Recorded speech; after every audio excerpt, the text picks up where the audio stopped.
For Don Turner, it's a lonely walk to his older brother's grave. Every time he returns to Otis's final resting place, oh, Lord, he comes empty-handed.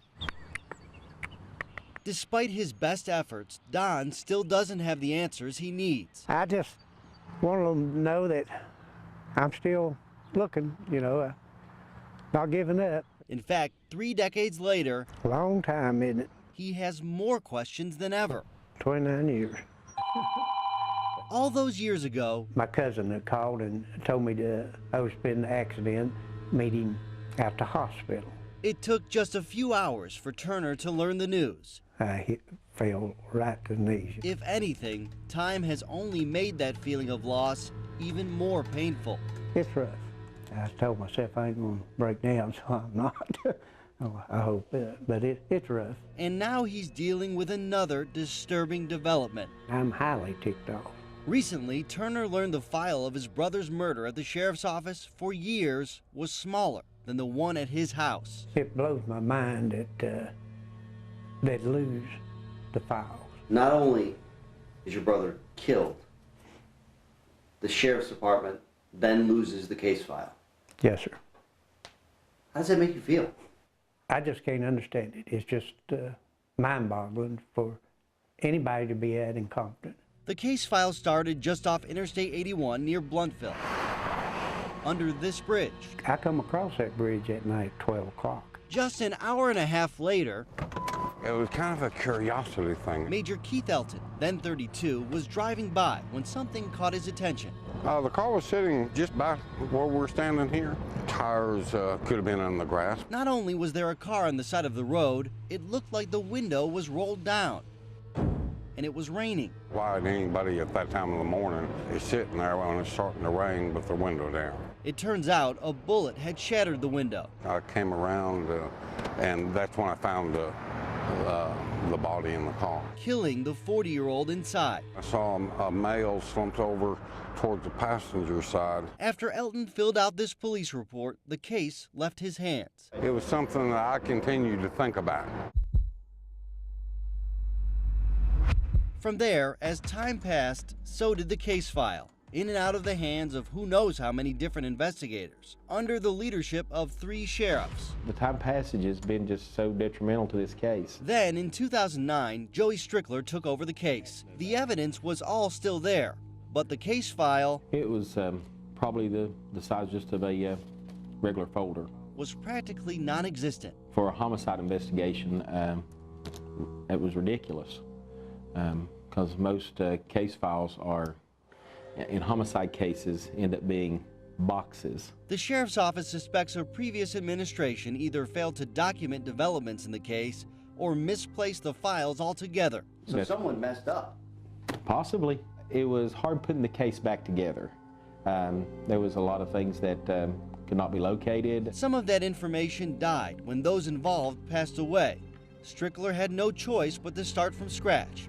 He interviewed witnesses all over again and reconstructed the case. We started basically reinventing the wheel. In the time since, he says the current administration has kept this case a priority. To the sheriff's office's credit, in recent years, investigators have featured this cold case on our Monday's Most Wanted segment, once in 2009 and again in 2011. Today, he says the department has 2 or 3 people of interest. I believe someone could, if they would, come forward and talk to us.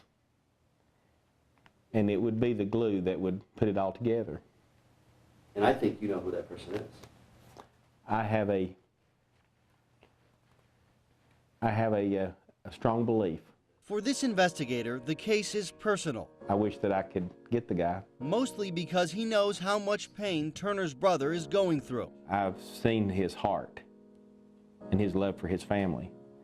And that drives you even more to get some closure for him. Missed his grandkids, you know, where I got 4 beautiful ones and I'm enjoying it, and he didn't get the chance. That brother is more heartbroken today than ever. I can understand a case going to where you can't find anything, but for lose all the information,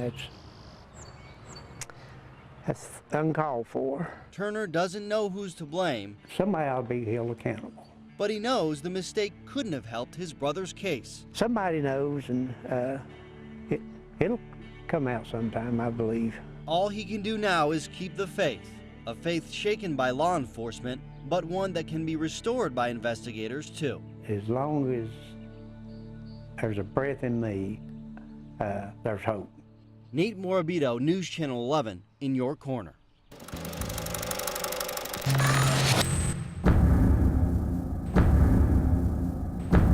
These are the faces of people who just wouldn't cooperate. 1 out of 4 were on the receiving end of the Washington County Sheriff's Office's chemical spray. It only occurs if the subject doesn't obey the commands of the officer that's giving it to him. Sheriff Ed Graybeal says they could have avoided it had they just listened.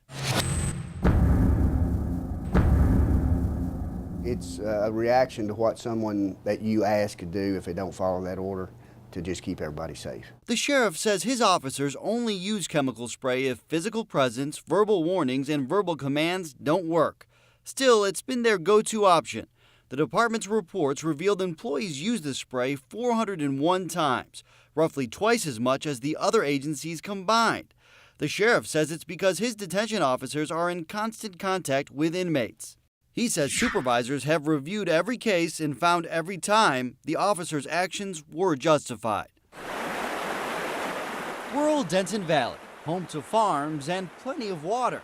A beautiful but potentially dangerous combination.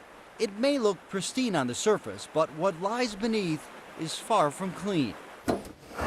It tastes like rotten eggs. 75-year-old Norman Roberts is scared of the water that comes out of his tap. You just don't really know what's in it. He's sure there's sulfur and iron ore, but the rest remains a mystery, one he'd love to solve. I've never drank a cup of water out of that faucet. Isn't it sad? Yeah. Many in his community don't trust the water from their wells. That's why their storerooms and fridges are stocked with bottled water. I just don't feel secure about it. 15 minutes down the road in the city limits of Bristol, it's a whole different story. I have been places where it wasn't too good, and there's a big difference. Paul Geiger couldn't be happier with his city water. It's always been everything I could expect out of water. So how much better off is he than the others? Just open it. This is a sterile bottle already. Okay. Fill it to the top, seal it. We solicited the help of East Tennessee State University to find out. You want to run it for at least a minute so you're getting straight from the well. The Department of Environmental Health gave us all the tools required for the job. This is for the bacteria. But one thing you wouldn't want in your water is bacteria. That's the biggest thing. All right, so we have what we need to properly test the water. All we have to do now is turn on the taps. And that's just what we did. You're more than welcome to test it. We collected samples at all 3 homes, 2 of which rely on wells, 1 city water. Should let you know in 24 hours. Shortly after, the results came in.